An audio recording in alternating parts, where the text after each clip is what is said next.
Hello everyone, इस video में हम लोग डिस्कस करेंगे इंक्लाइंड प्लेन के पैरेलल जो mg का जो वेट का कंपोनेंट होता है और उसके नॉर्मल जो वेट का कंपोनेंट होता है वो कैसे आता है mg cos थीटा और mg sin थीटा, वो डिस्कस करेंगे।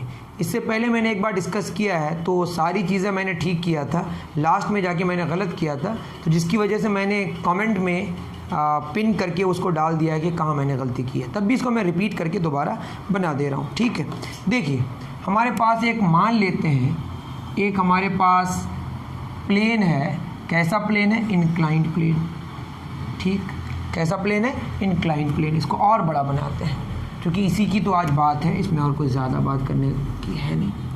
ये हमारे प्लेन है और ये ग्राउंड के पैरेलल है। ये नहीं भी दिख रहा है तो आप मान लें ये ग्राउंड के पैरेलल है।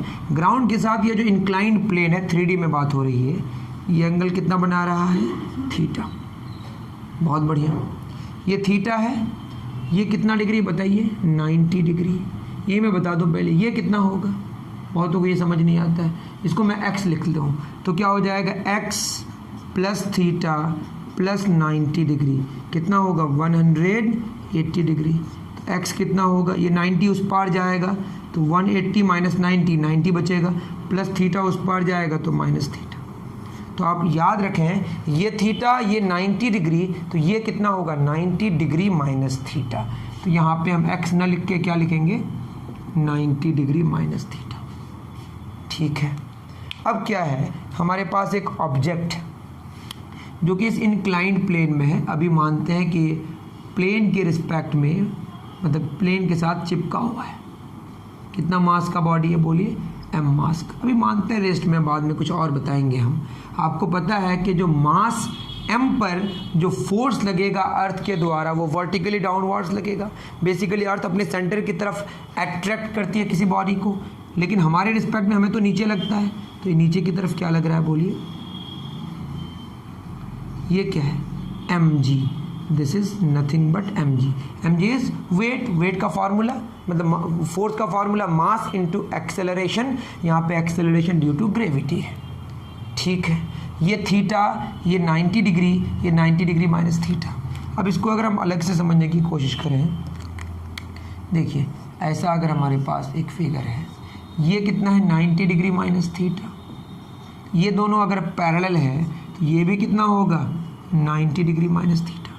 मतलब यहाँ पे जो एंगल हमारा बनेगा, ये वाला एंगल, ये कितना होगा? ये 90 माइनस थीटा, तो ये भी कितना होगा? 90 माइनस थीटा। या ये समझे, थीटा ये 90 डिग्री, तो ये एंगल कितना हुआ? 90 डिग्री माइनस थीटा। ठीक है, बहुत बढ़िया। अब एक बात बताइए, यहाँ पे ये मैं सेंटर पे लिया हूँ वैसे, ठीक है, मैं ये पॉइंट ऑब्जेक्ट मान के भी बात हो रही है।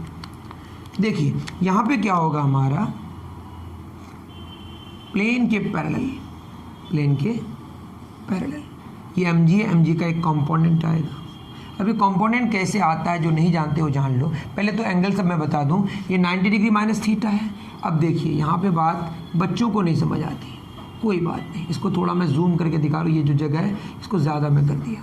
ये कितना है बताइए? ये कितना आया हमारा? 90 डिग्री माइनस थीटा। अगर यहाँ चले जाएँ तो ये दोनों चूँकि पैरेलल है तो ये भी कितना होगा? 90 डिग्री माइनस थीटा।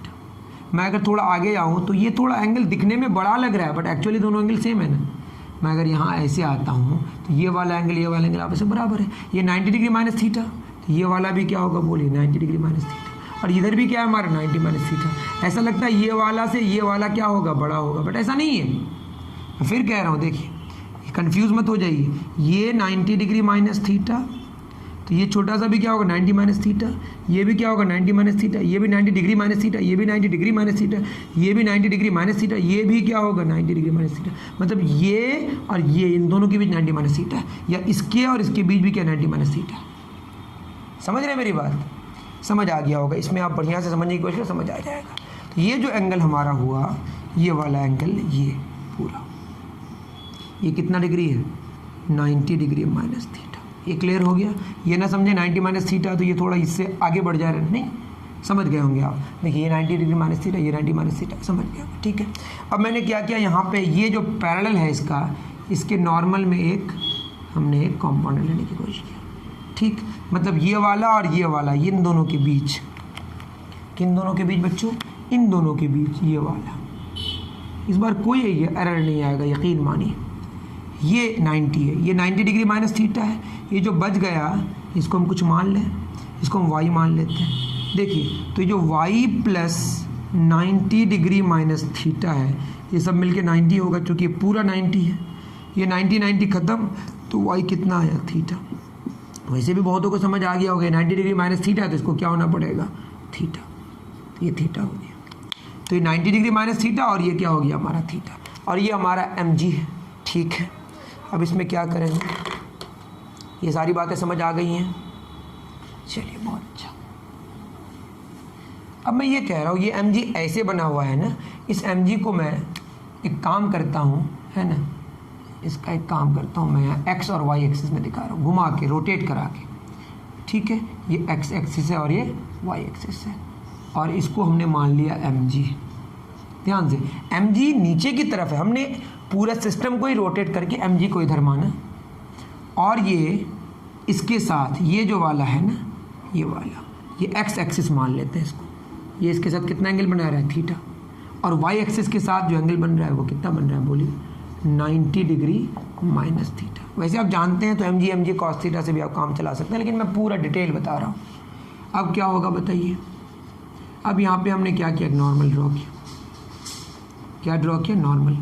अब बताइए, इसको O मान लेते हैं, इसको A मान लेते हैं, इसको B मान लेते हैं। ये पूरा mg है, ये पूरा हमारा क्या है? mg। हमको निकालना है cos थीटा।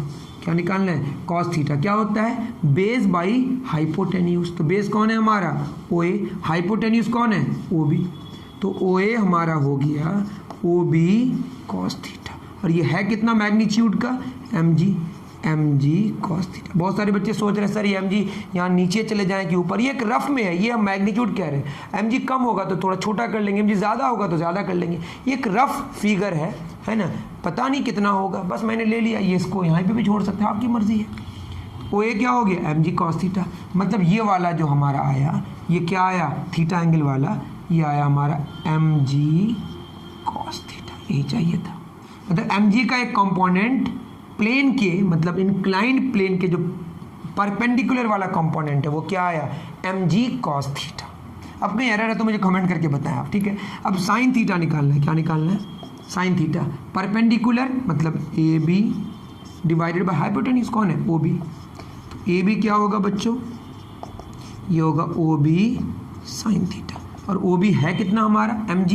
ये होगा mg साइन थीटा। AB हुआ, ये AB है तो ये वाला AB, इसको हम अगर C मान लें तो OC, ये भी क्या होगा? mg sine theta. दोनों पैरेलल है, mg साइन थीटा। यही तो है ना, mg बीच में और थीटा वाले में mg cos थीटा, और 90 डिग्री माइनस थीटा वाले में क्या होगा? mg sine theta. तो ये हो गया mg। बहुत लोग तो डायरेक्ट ही जानते हो, लेकिन एक मैं ऐसे बच्चों के लिए करा रहा हूँ जो मानते कुछ भी नहीं आता, ये सारी चीज़ सब समझ आ जाएगा उसको। तो ये क्या हुआ? mg cos थीटा, और ये क्या हो गया? mg sine theta.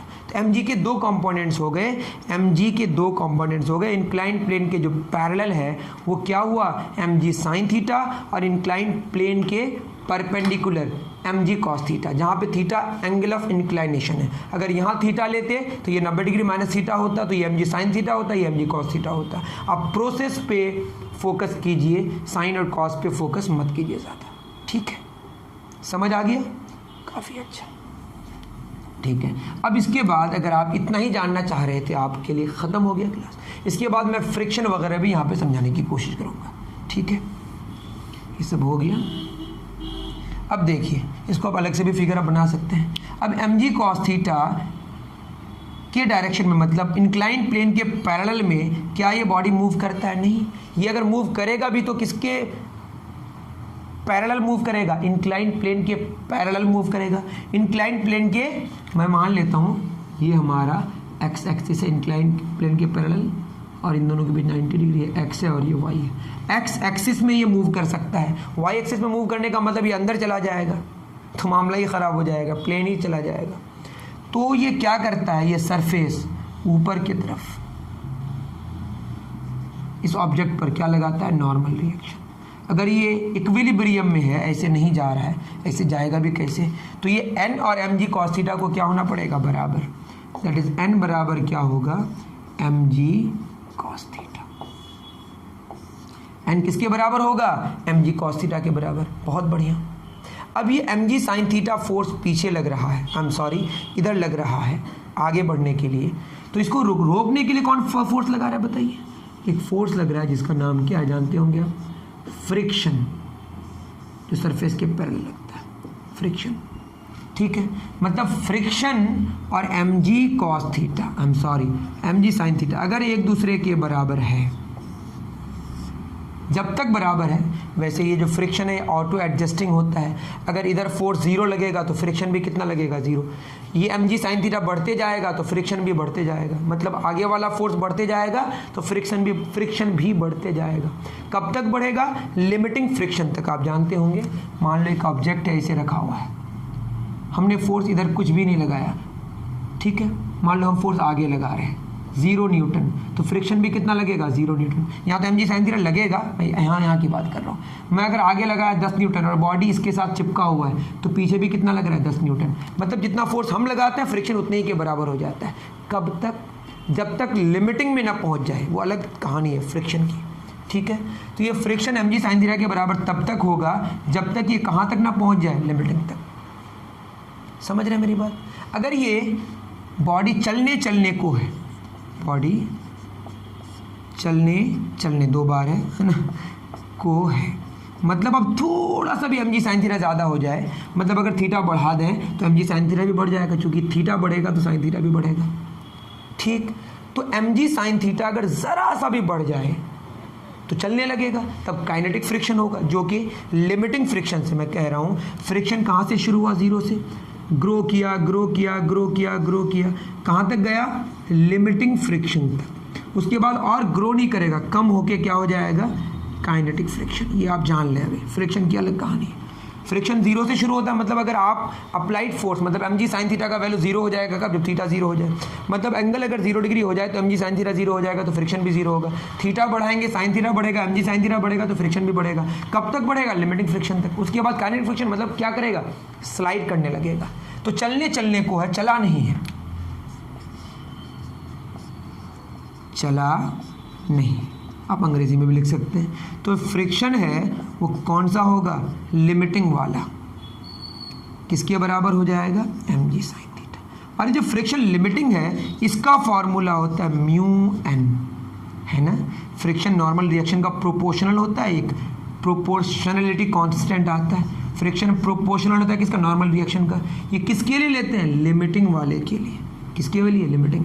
यहाँ पे जो कोफिशिएंट आएगा, कोफिशिएंट ऑफ लिमिटिंग फ्रिक्शन बोलते हैं या कोफिशिएंट ऑफ स्टैटिक फ्रिक्शन। ये किसके बराबर हो गया? M G sine theta.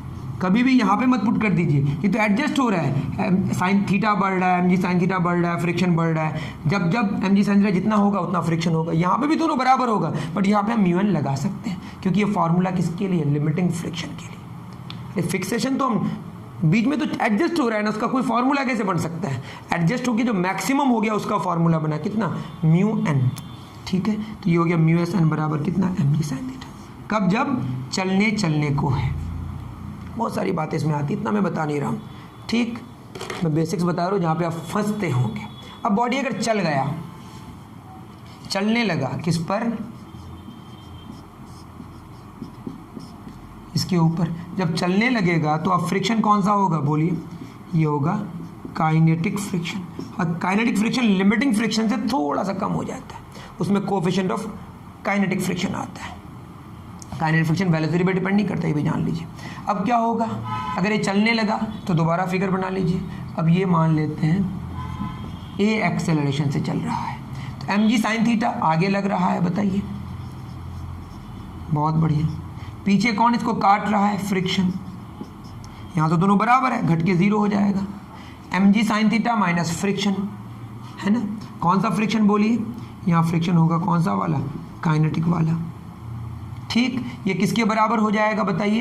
ये होगा बॉडी का मास कितना है? ये नेट फोर्स हो गया, एम जी साइन थीटा आगे, फ्रिक्शन पीछे, घटा के जो नेट बचा वो किसके बराबर हुआ? Mass into acceleration.